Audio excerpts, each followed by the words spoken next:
अस्सलाम वालेकुम, hope so you all are fine. So आज हम पढ़ेंगे क्लास 4 सब्जेक्ट साइंस का थर्ड चैप्टर जो है हमारे पास वो है ह्यूमन हेल्थ यानी इंसानी सेहत, हमारी फिजिकल हेल्थ। तो इस चैप्टर में हम पढ़ेंगे जैसे कि हमें नाम से ही पता चल रहा है कि पूरा चैप्टर जो है वो हमारी हेल्थ से रिलेटेड है। तो इसमें हम पढ़ेंगे कि हम अपनी जो है गुड हेल्थ को कैसे मेंटेन रख सकते हैं और किस टाइप का फूड हमें जो है डाइट यूज़ करनी चाहिए और किस क्वांटिटी में करनी चाहिए। और अगर हम प्रॉपर डाइट नहीं ले रहे तो उसके जो है नुकसान में हमें कौन कौन सी डिजीज़ यानी बीमारियों का सामना करना पड़ सकता है। तो इस पूरे चैप्टर में हम हेल्थ के बारे में पढ़ेंगे, इन सारी बातों के बारे में पढ़ेंगे। ऑल्सो यहाँ पे 3 क्वेश्चंस राइट किए गए हैं, तो इस चैप्टर को पढ़ने के बाद डेफिनेटली आप इन क्वेश्चंस के आंसर खुद दे सकते हैं। फर्स्ट क्वेश्चन है why we do exercise. Second question है what is the importance of pure water, यानी प्योर वाटर जो साफ पानी है उसकी इंपॉर्टेंस क्या है, उसकी अहमियत क्या है। थर्ड है what kind of foods should we eat to stay healthy, किस टाइप का फूड हमें यूज करना चाहिए टू स्टे हेल्दी, सेहतमंद रहने के लिए। हमारा फर्स्ट टॉपिक स्टार्ट हो रहा है symptoms, transmission and prevention of communicable disease. Symptoms यानी अलामात, ट्रांसमिशन यानी ट्रांसमिट होना, मुंतकिल होना, एंड प्रिवेंशन यानी बचाव या रोकथाम of communicable diseases. Communicable diseases यानी काबिल इलाज बीमारियां। तो इस टॉपिक का मतलब बन रहा है कि काबिल इलाज बीमारियों की अलामात, उनकी मुंतकली और उनसे बचाव। Health is a great gift of Allah Almighty. Health जो है ये अल्लाह ताला की एक बहुत बड़ी नेमत है। We realize the importance of health when we are sick. हमें इसकी अहमियत का अंदाज़ा तब होता है जब हम बीमार होते हैं। There may be many causes of disease, बीमारी की बहुत सी वजूहत हो सकती हैं। For example germs, scarcity of food and air pollution, यानी जर्म्स, जरासीम, सिक्रेसिटी ऑफ फूड, खुराक की कमी, एंड एयर पोल्यूशन यानी हवाई आलूदगी एक्सेट्रा। और ये जो है वो शॉर्ट क्वेश्चन नंबर 1 एक्सरसाइज का शॉर्ट क्वेश्चन नंबर 1 है right 3 reasons for falling sick. 3 reasons बताने थे हमने, तो ये उसका आंसर भी बन रहा है, इसको नोट डाउन कर लीजिए। ये तीनों रीजंस हैं फॉलिंग सिक। अच्छा जी, similarly every disease has specific symptoms. इसी तरह से जो एवरी डिजीज, हर बीमारी जो है उसकी कुछ खास अलामात होती हैं। एग्जाम्पल गिवन है cough, fever, flu, sore throat etcetera, यानी कफ, खांसी, फीवर, बुखार, फ्लू, जुकाम, सॉर थ्रोट यानी गले की सोजिश। The human body temperature is 98.6 degree Fahrenheit और 37 डिग्री सेल्सियस। हमारी बॉडी का जो टेम्परेचर होता है वो 98.6 डिग्री फ़ारेनहाइट में और 37 डिग्री जो है सेल्सियस में होता है। When our body temperature exceed this limit, जब हमारी बॉडी का टेम्परेचर जो है वो एक्सीड कर जाता है यानी इस लिमिट से बढ़ जाता है, जो लिमिट हमें दी गई है, लिमिट क्या थी 98.6 डिग्री फ़ारेनहाइट में और 37 डिग्री जो है वो सेल्सियस में। तो अगर इस टेम्परेचर से इस दी गई लिमिट से हमारा जो बॉडी का टेम्परेचर है वो एक्सीड कर जाता है, बढ़ जाता है, तो उसको क्या कहते हैं, इट इज़ कॉल्ड फीवर, वो फीवर कहलाता है। Cough is an instant response of our body. Cough जो है वो हमारी कफ इज एन इंस्टेंट यानी क्विक रिस्पॉन्स है हमारी बॉडी का। It is due to the soreness and scratchiness of the throat. ये किस वजह से होती है, सॉरनेस यानी दर्द की वजह से, या स्क्रैचनेस खराश की वजह से, ऑफ द थ्रोट गले की। डू यू नो, क्या आप जानते हैं, fever is not a disease. Fever एक बीमारी नहीं है, but a symptom of disease, लेकिन बीमारी की अलामत है। The body temperature of humans is measured in Fahrenheit degrees. Body यानी ह्यूमन्स की बॉडी का जो टेम्परेचर होता है वो मेजर किया जाता है, मापा जाता है इन फ़ारेनहाइट डिग्रीज में, यानी Fahrenheit degrees which is written as F. Fahrenheit को शॉर्ट फॉर्म में एफ से डिनोट किया जाता है।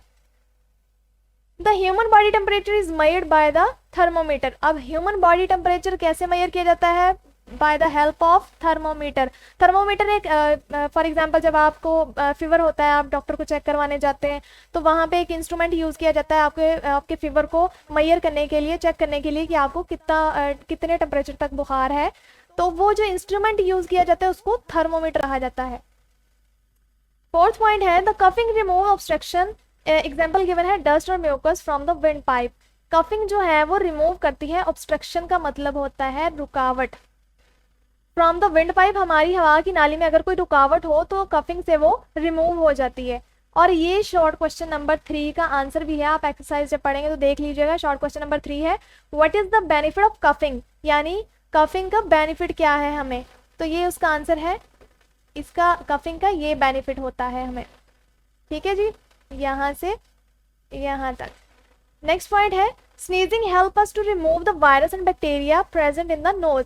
स्नीजिंग, छींकना जो है वो हमारी मदद करता है to remove the virus, virus को रिमूव करने में, एंड बैक्टीरिया को प्रेजेंट इन द नोज, जो हमारे नाक में प्रेजेंट होते हैं, मौजूद होते हैं। लास्ट है flu is a disease. Flu जो है वो एक बीमारी है, as well as symptom of many disease, और बहुत सी बीमारियों की अलामत भी है। नेक्स्ट है कॉन्टेजियस डिजीजेज, यानी ट्रांसमिसिबल डिजीजेज जो होती हैं, वबाई बीमारियां जो ट्रांसमिट हो सकती हैं। If any one of your class fellow suffers from flu, then usually the teacher advises him to take rest at home. If any one of your class fellow, अगर आपके क्लास फेलोज में से कोई भी सफ़र है, यानी फ्लू बुखार ज़ुकाम में मुब्तला है, तो usually the teacher advises him, तो यूजली आमतौर पर टीचर क्या उसको एडवाइस करेंगे, क्या नसीहत करेंगे कि आप घर पर रेस्ट करें। वाई डज द टीचर से दिस, तो टीचर ने ये क्यों कहा? The teacher advises because the other children may not gate flu, तो टीचर ने एडवाइस ये इसलिए दी उसको ताकि जो दूसरे बच्चे हैं वो मे नॉट गेट फ्लू, उनको जुकाम ना हो जाए, उनको ये बीमारी ना लग जाए। Flu is a disease which is transmitted from one person to other. Flu जो है वो एक ऐसी बीमारी है विच इज ट्रांसमिटेड, जो ट्रांसमिट होती है, मुंतकिल होती है, from one person to other, ठीक है, एक शख्स से दूसरे में। The disease which can be transmitted from one person to other is called contagious disease। यहाँ उसकी डेफिनेशन भी बता दी गई है कि ऐसी बीमारी जो एक शख्स से दूसरे में मुंतकिल होती है contagious disease कहलाती है। For example flu, polio, TB, hepatitis and कोविड-19। और ये जैसा कि आप देख सकते हैं ये शॉर्ट क्वेश्चन का आंसर भी है। शॉर्ट क्वेश्चन नंबर 2 में पूछा गया था differentiate between contagious and non contagious disease, तो ये contagious डिजीज की कंटेजियस डिजीज का आंसर आएगा, और नॉन कंटेजियस जब हम पढ़ेंगे तो उसका भी आपको आंसर पता चल जाएगा। अच्छा जी, फॉर एग्जांपल फ्लू जो है या पोलियो, टीबी, हेपेटाइटिस, ये सारी इसकी एग्जांपल्स हैं कंटेजियस डिजीजेस की। The flu patient complain about congested और रनी नोज, तो जो फ्लू पेशेंट होगा, ठीक है, वो क्या करेगा, कंजस्टेड का मतलब होता है जैम हो जाना, क्लोज हो जाना, बंद हो जाना, तो वो क्या शिकायत करेगा, सरदर्द की, नाक बहने की या नाक बंद होने की शिकायत करेगा। Polio is caused by a particular germ called virus. Polio जो होता है वो एक खास, पर्टिकुलर का मतलब होता है स्पेशल, खास किस्म के जो जर्म की वजह से होता है, जिसको वायरस कहते हैं। This virus remain present in the throat and intestine of a person, यानी ये जो वायरस होता है ये remain present in the throat, गले में और इंटेस्टाइन में प्रेजेंट रहता है। It paralyse the legs permanently, और ये लेग्स यानी टांगों को परमानेंटली पैरालाइज भी कर सकता है। पैरालाइज का मतलब होता है डिसेबल कर देना। There is no treatment of this disease, अब इस बीमारी का कोई इलाज नहीं है। Polio virus is transmitted through food, water and air. Polio virus जो है वो ट्रांसमिट कैसे होता है, मुंतकिल कैसे होता है, थ्रू फूड, खुराक के जरिए, वाटर पानी के जरिए, एंड एयर हवा के जरिए। नेक्स्ट है TB. TB is caused by a particular germ called bacteria. TB जो है एक खास किस्म के जर्म की वजह से होती है, जिसको बैक्टीरिया कहा जाता है।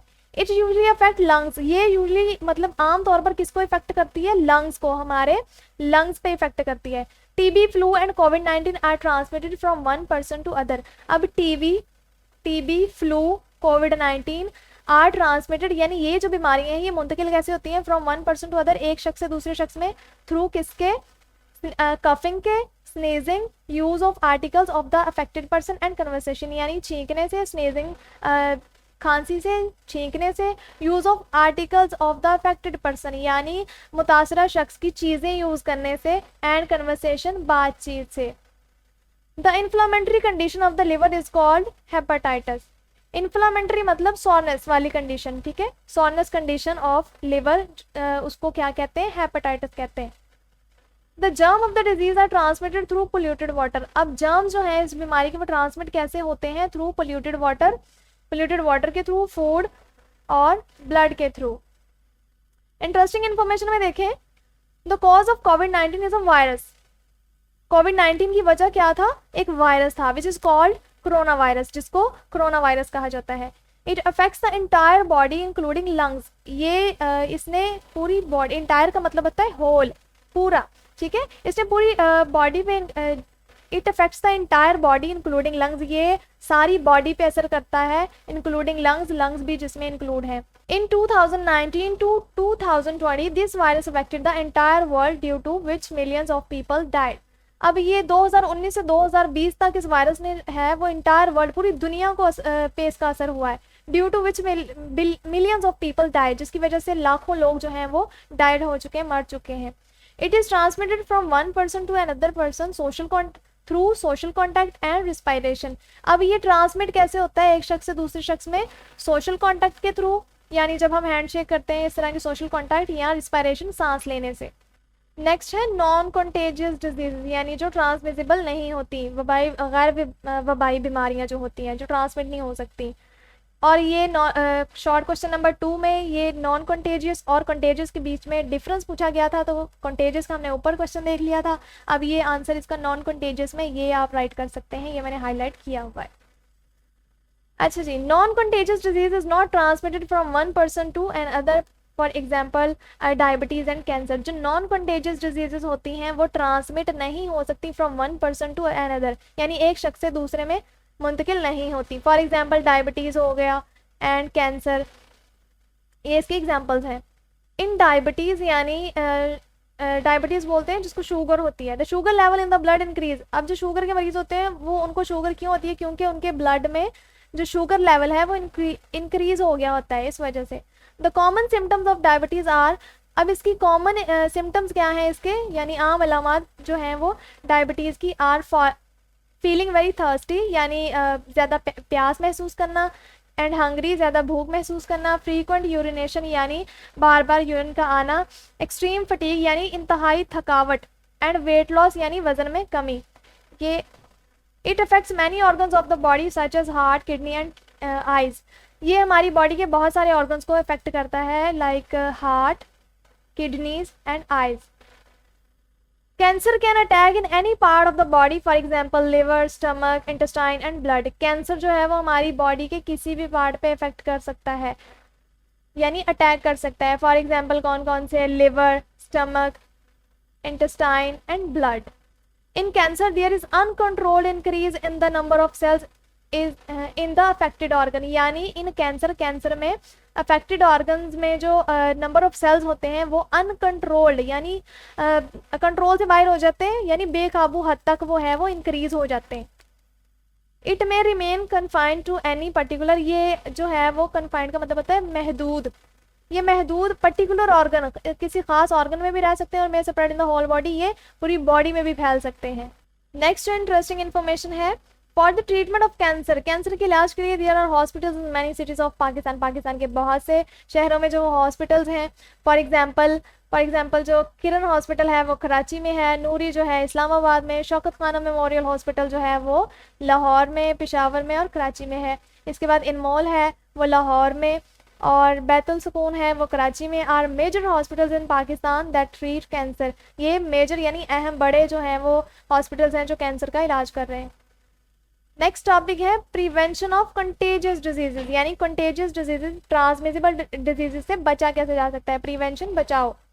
There are many ways to remain safe from contagious disease, there are many ways का मतलब है तरीके, मैथड्स, तो बहुत सारे तरीके हैं जिसको यूज़ करके हम कंटेजियस डिजीजेस से बच सकते हैं, such as washing hands, wearing mask and vaccination. तो उसमें फर्स्ट वे जो है वो है washing hands. Wash your hands properly for at least 20 seconds with soap, अपने हाथों को सोप से तकरीबन 20 सेकेंड तक आपने जो है वो प्रॉपर वॉश करना है। बिफोर एंड आफ्टर मील, खाना खाने से पहले भी और खाना खाने के बाद भी। We should also wash our hands after using toilet, और हमें टॉयलेट जाने के बाद भी जो है टॉयलेट यूज़ करने के बाद भी हमें जो है अपने हाथों को वॉश करना चाहिए।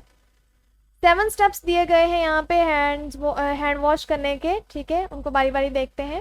Wait your hands with water and rub soap, अपने हाथों को वेट यानी गीला करें पानी से, एंड रब सोप और सोप रब करें ऑन बोथ हैंड्स, दोनों हाथों पर। After it use the following steps, और इसके बाद फॉलोइंग स्टेप्स को जो है आपने फॉलो करना है। फर्स्ट स्टेप है रब हैंड्स पाम टू पाम, यानी एक हथेली को दूसरे हाथ की हथेली पर रख के रब करना है। सेकेंड स्टेप है rub the back of both hands, दोनों हाथों की बैक को भी रब करना है। थर्ड है palm to palm with the fingers interlocked, यानी पाम को दूसरे पाम पे रख के अंदर की तरफ आपने रब करना है। अंदर की तरफ मोड़ के, इंटरक्लॉक होता है मतलब अंदर की तरफ मोड़ना है, ठीक है। तो अंदर की तरफ मोड़ के आपने रब करना है। फोर्थ स्टेप है back of fingers to opposing मतलब ऑपोजिट पाम विद इंटरक्लॉक फिंगर्स। एक हाथ की उंगलियों को मुखालिफ हथेली के साथ जो है वो आपने जोड़ना है, इंटरक्लॉक करना है और ठीक है इसको भी रब करना है। फिफ्थ स्टेप है rub the thumb in a rotating manner, अपने अंगूठे को जो है वो गुलाई की सिमत में आपने रब करना है। Falling by the area between index finger and the thumb, यानी जो है उंगली के दरमियान, ठीक है, बड़ी उंगली के दरमियान और अंगूठे के। Repeat for both the thumbs, यानी दोनों अंगूठों के साथ आपने सेम मेथड करना है। 6 है rub the fingertip into the palm, यानी फिंगर टिप्स होते हैं हमारे पोर्स, ठीक है, तो उसको आपने into the palm of your opposite hand, दूसरे हाथ की हथेली पे रखना है और रब करना है। रिपीट फॉर बोथ हैंड्स, और दोनों हाथों के साथ सेम मेथड करना है। 7th स्टेप है रब बोथ रिस्ट इन अ रोटेटिंग मैनर, ठीक है, अपने दोनों हाथों की जो कलाइयाँ हैं, कलाइयों को भी आपने रोटेट करना है गुलाई में। रिंस एंड ड्राई थ्रोली, और इसको जो है वॉश कर लेना है और किसी भी चीज़ से सुखा लेना है। यहाँ पे इंफॉर्मेशन दी गई है, डू यू नो, क्या आप जानते हैं global hand washing day is celebrated on 15 October of every year, यानी ग्लोबल हैंड वॉशिंग यानी जो हैंड वॉश करने का आलमी दिन जो है वो सेलिब्रेट कब किया जाता है, 15 अक्टूबर को, हर साल 15 अक्टूबर को ये दिन सेलिब्रेट किया जाता है। उसके बाद जो सेकेंड वे था वो है वेयरिंग अ मास्क, यानी मास्क पहनना। What do you know about a mask as a protection against कोविड-19, कोविड-19 के खिलाफ जो हम एज प्रोटेक्शन के लिए मास्क यूज करते हैं, आप उसके बारे में क्या जानते हैं। What are the benefits of wearing a mask, और मास्क पहनने के बेनिफिट्स क्या हैं, क्या फायदे हैं इसके। तो mask is a protective barrier between your nose and mouth and the environment. Barrier का मतलब होता है रुकावट, तो ये एक हिफाजती रुकावट है बिटवीन किसके, योर नोज आपकी नाक, माउथ मुंह और माहौल के दरमियान। It does not allow germs to enter from environment into the body through the nose and mouth, यानी ये अलाउ नहीं करता, इजाजत नहीं देता, जर्म्स को इंटर नहीं होने देता माहौल से हमारी बॉडी में थ्रू द नोज यानी नाक और मुंह के जरिए। Do you know the proper way to wear the mask, क्या आप जानते हैं प्रॉपर वे क्या है मास्क पहनने का। Do not use a used mask, यानी जो पहले से यूज किया हुआ मास्क है उसको बिल्कुल यूज ना करें। Dispose of the used mask in a proper way, और प्रॉपर वे में जो यूज मास्क है उसको ठिकाने लगा दें। Vaccination, do you know about vaccination, क्या वैक्सीनेशन के बारे में जानते हैं। It is a method of treatment in which the weak और killed germs of a disease are injected into the body, यानी जो इसमें vaccination, it is a method of treatment, ये इलाज का ऐसा तरीका है, ऐसा मेथड है इन विच जिसमें द वीक यानी कमज़ोर और किल्ड जर्म्स जो होते हैं ऑफ अ डिजीज बीमारी के इंजेक्टेड इनटू द बॉडी, वो बॉडी में इंजेक्ट किए जाते हैं।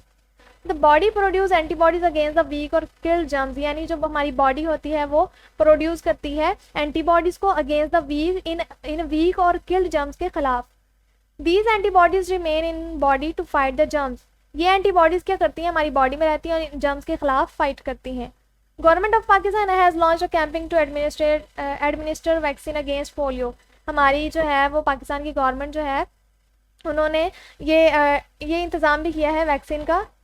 Polio is a dangerous disease, polio एक ख़तरनाक बीमारी है which cause life long disability, जो लाइफ लॉन्ग डिसेबिलिटी यानी उम्र भर की माजूरी का सबब भी बन सकती है। Polio drops should be administered to children up to age of 5 years, यानी पोलियो ड्रॉप जो है वो शुड बी एडमिनिस्ट्रेड यानी 5 साल तक के बच्चों को पिलाने का इंतजाम किया गया है। Have you been given polio drops, क्या आपने पोलियो ड्रॉप्स पिए हैं। डू यू नो, क्या आप जानते हैं नेशनल क्लीननेस डे, सफाई का आलमी दिन। Cleanness day is observed on 13 January, ये किस दिन मनाया जाता है, 30 जनवरी को। The awareness among people is created to keep their home, work place, road and public place clean. अब इसका मकसद क्या था, इसमें सिर्फ ये अवेयरनेस पैदा करना, ये आगाही पैदा करना लोगों में कि वो अपने घर, वर्क प्लेस, रोड यानी सड़कों और पब्लिक प्लेस को साफ रखें। इसमें हमारे पास शॉर्ट क्वेश्चन नंबर 4, उसका आंसर भी है। शॉर्ट क्वेश्चन नंबर 4 में पूछा गया था how does vaccination save us from contacting a disease, तो उसमें ये आंसर आप यहाँ पे वैक्सीनेशन लिख के, in vaccination the weak or kill germs of a disease are injected into the body produce antibodies against the weak or kill germ, ये short question number 4 का आंसर भी बन रहा है, ये इसको नोट डाउन कर लीजिएगा। नेक्स्ट टॉपिक है वो है ways of maintaining good health. Maintaining बरकरार रखना, ठीक है, गुड हेल्थ को, उसके तरीके, अच्छी सेहत को बरकरार रखने के तरीके। What we should do for maintaining good health, हम अपनी अच्छी गुड हेल्थ को मेंटेन रखने के लिए, उसको बरकरार रखने के लिए क्या कर सकते हैं? We can maintain a good health by following few basic ways. For example, हम अपनी गुड हेल्थ को मेंटेन कर सकते हैं इन फॉलोइंग स्टेप्स को जो है फॉलो करके। फर्स्ट स्टेप कौन सा है? बैलेंस डाइट यानी मुतवाज़न ग़िज़ा।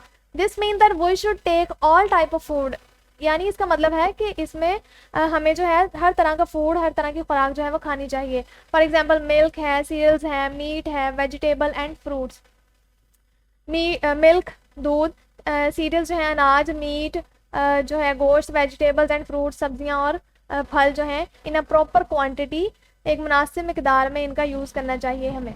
नेक्स्ट जो है ड्रिंकिंग क्लीन वाटर, यानी साफ़ पानी पीना चाहिए। It is necessary to drink clean water for good health, ये बहुत ज़रूरी है, साफ़ पानी पीना बहुत ज़रूरी है फॉर गुड हेल्थ, अच्छी सेहत के लिए। Most of the diseases are caused by drinking polluted water, जो मोस्ट ऑफ द डिजीजेज यानी ज़्यादातर बीमारियां किस वजह से होती हैं? पोल्यूटेड वाटर पीने से, यानी जो आलूदा पानी होता है उसको पीने से ज़्यादातर बीमारियां होती हैं। थर्ड है exercise, we must exercise regularly to remain fit. Example given है वॉकिंग, रनिंग एंड प्लेइंग, यानी हमें एक्सरसाइज लाजमी करनी चाहिए, ज़रूरी है टू रिमेन फिट रहने के लिए। फॉर एग्जाम्पल एक्सरसाइज कौन कौन सी हो सकती है? वॉकिंग, यानी वॉकिंग, रनिंग एंड प्लेइंग, ये एग्जाम्पल के तौर पे दी गई हैं। नेक्स्ट है ब्रशिंग टीथ, हमें अपने दांतों को भी ब्रश करना चाहिए, ये भी मेंटेनिंग गुड हेल्थ में आता है। We should brush teeth twice daily, once in the morning after getting up and at night before going to sleep, यानी हमें दिन में 2 दफ़ा ब्रश करना चाहिए। ट्वाइस का मतलब होता है डबल, 2 दफ़ा, तो 2 दफ़ा हमें ब्रश करना चाहिए। वंस इन द मॉर्निंग, सुबह जब उठने के बाद मॉर्निंग में, and at night before going to sleep, और रात सोने से पहले भी। बाद है getting enough sleep, it is necessary to have sound and complete sleep, यानी एक पुरसुकून नींद, कंप्लीट जो है स्लीप हमारे लिए बहुत ज़रूरी है। Children must sleep for 8 to 10 hours daily, यानी चिल्ड्रन बच्चों को 8 से 10 घंटे जो है वो सोना चाहिए। यहाँ पे एक क्वेश्चन पूछा गया है, if you do not sleep at night then how will you feel in the morning, यानी अगर आप रात को ना सोएं तो आप सुबह उठ के क्या फील करेंगे? मॉर्निंग में सुबह उठ के क्या फील करेंगे? तो इसका आंसर है if we do not sleep at night, अगर हम रात को नहीं सोएंगे, we will feel uncomfortable and tiredness in morning, हम मॉर्निंग में थका फील करेंगे और अनकम्फर्टेबल फील करेंगे। नेक्स्ट टॉपिक है वो है balance diet and its components, यानी मतवाज़न ग़िज़ा और उसके कंपोनेंट्स यानी पार्ट्स, उसके हिस्से। We take various type of food, हम बहुत सी तरह का खाना खाते हैं। For example grains, milk, meat, यानी ग्रेन्स जो है अनाज, मिल्क, दूध and meet.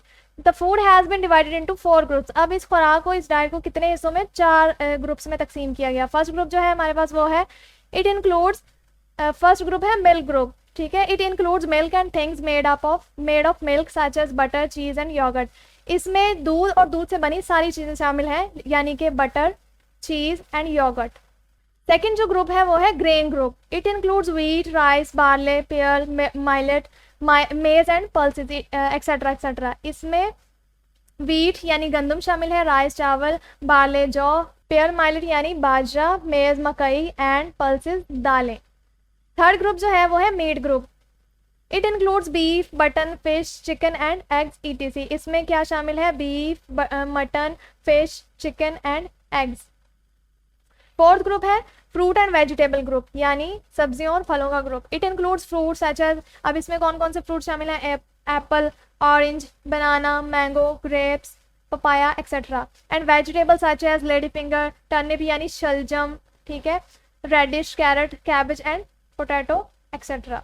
It is necessary for us to take proper quantity of food from different food groups to fulfill the needs of our body, यानी it is necessary, ये बहुत ज़रूरी है for us, हमारे लिए to take proper quantity, यानी food की खुराक की एक प्रॉपर क्वांटिटी हमारे लिए ज़रूरी है from different food groups, इन सारे ग्रुप्स, ये जो ऊपर हमने पढ़े ग्रुप्स, इन सारे ग्रुप में से, to fulfill the need, यानी हमारी of our body, हमारी बॉडी की जो है नीड्स, ज़रूरियात को पूरा करने के लिए।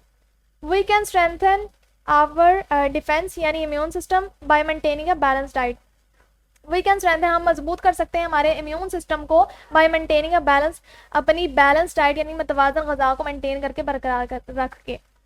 अ strong immune system help us stay healthy and energetic. अब अगर हमारा इम्यून सिस्टम यानी हमारा कुव्वत मदाफ़त अगर स्ट्रॉन्ग होगा तो वो हमें हेल्प करेगा हेल्दी रहने में और एनर्जेटिक रहने में। However, it is important to know the food requirements vary from person to person according to their age and working style. However, ताहम it is important ये जानना भी जरूरी it is important to know ये जानना भी ज़रूरी है that food requirements vary from person to person, यानी हर जो एक शख्स की दूसरे शख्स से मुख्तलिफ होती हैं फूड रिक्वायरमेंट्स। क्यों? ड्यू टू देयर एज, उनकी एज के लिहाज से या वर्किंग स्टाइल उसके काम के लिहाज से जो है वेरी का मतलब है डिफरेंट, ठीक है। तो वो फूड रिक्वायरमेंट उनकी डिफरेंट होंगी। A diet that contain different kind of food in proper quantities to fulfill the need of the body is called a balanced diet। एक ग़ज़ा जिसमें जिस्म की ज़रूरत को पूरा करने के लिए मुनासिब मिक़दार में मुख्तलिफ किस्म के खाने हैं उसको बैलेंस डाइट कहते हैं, यानी मतवाज़न ग़ज़ा कहते हैं। नेक्स्ट है interesting information. Minerals such as calcium, iron, sodium, chlorine, fluorine, यहाँ पे एल मिसिंग है, it's chlorine. Fluorine and iodine etcetera are very important for our growth, यानी मिनरल्स जो हैं ये सारे हमारी बॉडी हमारी ग्रोथ के लिए बहुत इंपॉर्टेंट है। These are found in vegetables. अब ये पाए किधर जाते हैं? वेजिटेबल्स में, fruits, meat and dry fruits etcetera, यानी फ्रूट्स में, मीट एंड ड्राई फ्रूट्स में। For example calcium is found in milk, यानी कैल्शियम कहाँ हमें फाउंड होता है, कहाँ से मिलता है? मिल्क से, योगर्ट से एक्सेट्रा। यहाँ पे एक क्वेश्चन पूछा गया है, the height of children increase rapidly in the early age, what type of food should they take more at this age, यानी बच्चों की अर्ली एज में हमें किस टाइप का फूड उनको देना चाहिए? तो इसका आंसर है in early age rich protein diet and balance diet should be given to children, यानी बच्चों को मतवाज़न ग़ज़ा और प्रोटीन्स वगैरह देनी चाहिए। उसके बाद जो टॉपिक है वैल्यू ऑफ क्लीनिंग वाटर, साफ पानी की वैल्यू, उसकी इंपॉर्टेंस क्या है? Clean water is necessary because water is life. Clean water, साफ पानी जो है नेसेसरी बहुत ज़रूरी है, बिकॉज वाटर इज लाइफ, क्योंकि वाटर इज लाइफ, पानी जिंदगी है। 60% of human body consist of water. 60% हमारी बॉडी जो है वो किस पे कंसिस्ट कर रही होती है? वाटर पे, पानी पे मुश्तमिल होती है। Blood circulates in the body and provides oxygen and food to every part of the body due to water, यानी ब्लड जो है वो सर्कुलेट होता है इन द बॉडी में एंड प्रोवाइड ऑक्सीजन, और ऑक्सीजन प्रोवाइड करता है एंड फूड प्रोवाइड करता है to every part of the body, body के हर हिस्से को ड्यू टू वाटर, वाटर की वजह से। However consuming polluted water may lead to disease like cholera, typhoid and hepatitis since it is infected with germs. आलूदा पानी का इस्तेमाल जो है वो आलूदा पानी का जो इस्तेमाल है वो कोलेरा, टाइफाइड एंड हेपेटाइटिस जैसी बीमारियों की वजह बनता है, क्योंकि ये जरासीम से मुतासर होती हैं। Therefore, to lead a healthy life, we must insist on drinking clean water। इसलिए हमें एक हेल्दी लाइफ के लिए साफ पानी पीना बहुत ज़रूरी है। डू यू नो, क्या आप जानते हैं यहाँ पे वर्ल्ड वाटर डे, पानी का आलमी दिन, एवरी ईयर, हर साल 22 March global water day is celebrated. हर साल जो है 22 मार्च को ग्लोबल यानी पानी का जो आलमी दिन है वो सेलिब्रेट किया जाता है। The purpose of celebrating this day is to provide awareness among the people to avoid wastage of water. अब इसका मकसद क्या है? इसका मकसद सिर्फ लोगों में अवेयरनेस पैदा करना है, ये आगाही पैदा करना है कि वो पानी को वेस्ट ना करें। इसके बाद जो टॉपिक है वो है फैक्टर्स पोल्यूटिंग वाटर, यानी पोल्यूटिंग वाटर जो है उसके फैक्टर्स के अवामल क्या हैं? Air consist of various gases, air हवा यानी जो है वो बहुत सी गैसेस पे जो कंसिस्ट करती है, मुश्तमिल होती है, यानी डर्ट एंड पार्टिकल्स, और इसमें डर्ट पार्टिकल्स भी होते हैं। All of these mix with rain water. अब ये सारे जो हैं वो रेन वाटर यानी बारिश के पानी में मिक्स हो जाते हैं। Such rain water reach pond, canals, rivers and lakes etc। Such rain water, ये जो रेन वाटर होता है, बारिश का पानी जो होता है वो रीच पहुंच जाता है पॉन्ड्स तालाब में, कैनाल्स नहरों में, रिवर्स दरियाओं में एंड लेक्स झीलों में, एंड पोल्यूट्स देम, और उनको क्या करता है? पोल्यूट कर देता है, आलूदा कर देता है। The poisonous water coming from homes, यानी जो जहरीला पानी जो है कमिंग फ्रॉम होम से आता है, फैक्ट्रीज से, insecticide, fertilizer and garbage also polluted, तो उससे इंसेक्टिसाइड से आता है, फर्टिलाइजर, खाद से, and garbage is also polluted, वो भी पोल्यूटेड होते हैं। नेक्स्ट है make water clean and suitable for drinking, यानी पानी को सूटेबल बनाना अपने लिए, ड्रिंकिंग पीने के लिए, और क्लीन करना, उसको साफ करना। सूटेबल मीन्स मुनासिब। There are many ways to make water clean and suitable for drinking, बहुत सारे तरीके हैं पानी को जो है वो क्लीन करने के, सूटेबल बनाने के। We will study here only boiling and filtration. हम जो है बॉइलिंग और फिल्ट्रेशन के बारे में पढ़ेंगे। फर्स्ट है boiling. Continue to heat water in a pot till it reach boiling point, पानी को उस हद तक उस टाइम तक आपने जो है वो बॉईल करते रहना है जब तक कि वो अपने बॉइलिंग पॉइंट तक नहीं पहुंच जाता। Then let it boil for another 5 to 10 minutes. अब इसको मजीद 5 से 10 मिनट गर्म होने दें, बॉयल होने दें। ड्यू टू दिस, इस वजह से जो the germs present in water will be killed, जो जर्म्स प्रेजेंट होंगे पानी में वो किल हो जाएंगे, मर जाएंगे। This is the easiest way to clean water, ये सबसे इजीएस्ट आसान तरीन तरीका है पानी को जो है पानी को फिल्टर करने का, यानी क्लीन करने का। सेकंड है filtration. Have you ever seen making of tea, क्या आपने कभी चाय बनते हुए देखी है? When the tea is pass through a sieve, sieve यानी छन्नी, जब टी पास होती है, गुजरती है छन्नी में से, it filters the tea leaves, तो उसमें से चाय की पत्ती होती है वो छन्नी में रह जाती है, और जो चाय T is collected in the cup without the leaves, और उस चाय की पत्ती के बगैर जो चाय होती है वो कलेक्ट हो जाती है, यानी कप में हम डाल लेते हैं उसको विदाउट जो टी लीव, चाय की पत्ती के बगैर। What is also pass through the filter, water is also passed, water is also pass through the filter for cleaning is in a similar way. बिल्कुल इसी तरह से, इसी तरीके से हम जो है वो पानी को भी फिल्टर कर सकते हैं, क्लीन कर सकते हैं। The particles present in water can not pass through the pores of the filter and we get clean water. जो पार्टिकल्स होते हैं प्रेजेंट इन वाटर, पानी में जो पार्टिकल्स प्रेजेंट होते हैं, मौजूद होते हैं, वो कैन नॉट पास, वो पास नहीं हो सकते the pores of the filter and we get, और हम उस छन्नी में से उसके पोर्स में से तो हमें एक इस तरह जो है वो साफ पानी हासिल होता है। The process by which the particles present in water get separated by a filter is called filtration। तो ये process by which particles जो present होते हैं वाटर में particles वो get separated, उनको अलग कर लिया जाता है by a filter करने से, तो इस method को क्या बोलते हैं? filtration। यहाँ पे क्वेश्चन पूछा गया है, does the filtration process kill the germs present in water? Why is chlorine used in large filtration plants? तो इनके आंसर्स हैं, फर्स्ट क्वेश्चन का आंसर है no, germs are not killed by filtration, germs को filtration के through kill नहीं किया जा सकता। और सेकंड का आंसर है, सेकंड क्वेश्चन है why is chlorine used in large filtration plants, ठीक है, तो इसका आंसर है no, germs are not killed by filtration, chlorine is used to kill germs in filtration plants. इसके बाद की पॉइंट्स हैं और सारा चैप्टर हम पढ़ चुके हैं, तो इन की पॉइंट्स को यानी पूरे चैप्टर को एक बार फिर से रिवाइज कर लेते हैं। फर्स्ट है the human body temperature is 98.6 degree Fahrenheit और 37 डिग्री सेल्सियस, यानी हमारी बॉडी का टेम्परेचर जो है, नॉर्मल टेम्परेचर क्या था 98.6 फ़ारेनहाइट में और 37 डिग्री सेल्सियस में। If the temperature of our body increase above this, अगर हमारी बॉडी का टेम्परेचर इससे इंक्रीज कर जाए, इस लिमिट से, तो इट इज़ कॉल्ड फीवर, उसको क्या बोलते हैं? फीवर बोलते हैं। सेकेंड पॉइंट है fever also occurs during flu, fever also अकर, फीवर जो है वो बुखार जो अक्सर तब वाक़या होता है, तब आता है जब फ्लू होता है। थर्ड है the disease transmitted from one person to another are called contagious disease, यानी जो डिजीज, वो बीमारियां जो ट्रांसमिट होती हैं एक शख्स से दूसरे में, वो कौन सी कहलाती हैं? कंटेजियस डिजीज, यानी transmissible diseases. For example TB, polio, hepatitis and कोविड-19 एक्सेट्रा। फोर्थ पॉइंट है preventive measures that can be taken to avoid contagious disease, यानी एहतियाती तदाबीर कौन सी हैं जो कंटेजियस डिजीज से बचने के लिए हमें करनी चाहिए? Are hand washing, wearing a mask and getting vaccinated, यानी हैंड वॉश करना, वेयरिंग मास्क और वैक्सीनेटेड होना। उसके बाद है vaccination improves immunity of the body, vaccination क्या करती है? हमारी इम्यूनिटी को इम्प्रूव कर देती है ऑफ द बॉडी, हमारी बॉडी की। The process of vaccination is done by administrating weak और किल्ड जर्म्स थ्रू ड्रॉप्स और इंजेक्शन।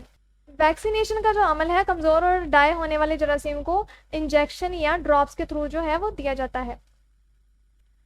नेक्स्ट पॉइंट है the diet having proper proportion of food components from each group is called a balance diet, यानी खुराक में हर group के खाने की जो है वो अज़ा का मुनासिब तनासब होता है, इसे मतवाजन ग़ज़ा कहा जाता है।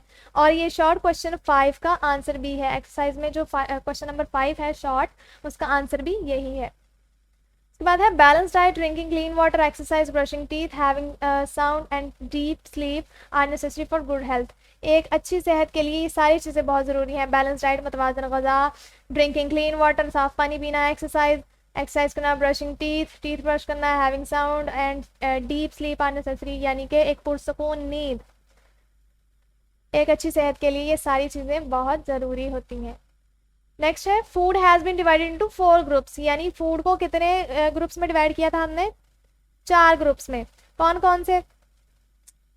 Milk, grain, meat, fruits and vegetables. There are germs in polluted water which cause virus disease, यानी पानी में पोल्यूटेड वाटर में जो जर्म्स होते हैं वो किसकी वजह बनते हैं, कॉज वेरियस डिजीजेज, यानी बहुत सारी बीमारियों की वजह बनते हैं। उसके बाद है boiling of water and filtration are the two methods of cleaning water. पानी को साफ करने के हमने दो मेथड पढ़े थे, कौन कौन से, boiling of water and filtration. ये दोनों मेथड जो है वो क्लीनिंग वाटर के लिए यूज किए जाते हैं। उसके बाद हमारी एक्सरसाइज है और उसमें फर्स्ट क्वेश्चन जो है वो है टिक द करेक्ट आंसर। तो सारा चैप्टर हमने पढ़ लिया है और आप इजीली इसको कर सकते हैं। अब फर्स्ट है, if our body temperature increase from 98.6 Fahrenheit to 101 Fahrenheit then it's cause is. तो इसकी वजह क्या, इससे क्या होगा अगर इसे इस टेम्परेचर यानी इस लिमिट से एक्सीड कर जाए टेम्परेचर, तो ऑब्वियसली फीवर होगा। सेकंड है, which food has the highest calcium content. कौन सा फूड है जिसमें सबसे ज़्यादा कैल्शियम होता है, मिल्क। इसका राइट आंसर है मिल्क। थर्ड है, what steps will you take to ensure others do not get the flu from you। तो इसका सही आंसर है wear mask। उसके बाद है what is the cause of polio। Polio की कॉज यानी उसकी वजह क्या था, वायरस। उसके बाद है it is necessary for the prevention from contagious disease. क्या चीज़ ज़रूरी है प्रिवेंट, उसके कंटेजियस डिजीज से बचाव के लिए कौन सी चीज़ ज़रूरी है, wearing mask, washing hand and vaccination. उसके बाद ये सारे शॉर्ट क्वेश्चंस हम पहले ही मैंने आपको इनके आंसर्स बता दिए हैं, आप उसको नोट कर लीजिएगा। उसके बाद है ये कुछ कंस्ट्रक्टेड रिस्पॉन्स क्वेश्चंस हैं। Look at the picture of drinking water filtration plant for the public and right the answer, यानी कुछ क्वेश्चन हमें दिए गए हैं, इसके आंसर राइट करने हैं हमने। फर्स्ट क्वेश्चन है जी, फर्स्ट क्वेश्चन है what is the function of a filter. Filter का फंक्शन यानी उसका पर्पस क्या है, उसका काम क्या है। तो फिल्टर पेपर रिमूव्स इम्प्योरिटीज, इसका फंक्शन है, इसका आंसर है फिल्टर पेपर जो है वो रिमूव्स इम्प्योरिटीज यानी वो ज़रात को रिमूव कर देता है। सेकंड क्वेश्चन है, can filtration also stop the germs, क्या फिल्ट्रेशन से जर्म्स को स्टॉप किया जा सकता है। तो इसका आंसर है नो। तो इसका आंसर है no, filtration can not stop the germs. ठीक है। उसके बाद क्वेश्चन है third, how can germs be killed in water. तो इसका राइट आंसर है germs can be killed in water by boiling and adding chemicals like chlorine. पानी में जो जर्म्स होते हैं उनको कैसे किल किया जा सकता है, बॉयल करने से या फिर क्लोराइन ऐड करने से। तो लास्ट क्वेश्चन है, how can water be made suitable for drinking, हम पानी को सूटेबल कैसे बना सकते हैं। तो इसका आंसर है water can be made suitable for drinking by boiling filtration. ठीक है जी, हमने पहले भी ये तरीके पढ़े हैं कि पानी को कैसे सूटेबल बनाया जा सकता है।